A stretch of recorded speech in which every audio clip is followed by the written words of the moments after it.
காயப்பட்ட கரத்தினால் கண்ணீரை துடைக்கிறீர். குணமாக்கும் இயேசுவே சுகத்தை தருகிறீர். காயப்பட்ட கரத்தினால் கண்ணீரை துடைக்கிறீர். குணமாக்கும் இயேசுவே சுகத்தை தருகிறீர். சுகமே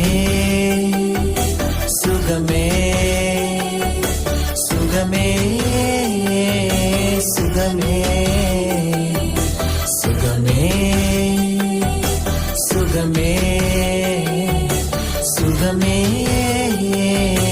சுகமே. கிலேயாத்தின் தைலத்தினால் சுகத்தை பெறுகிறேன். என்னை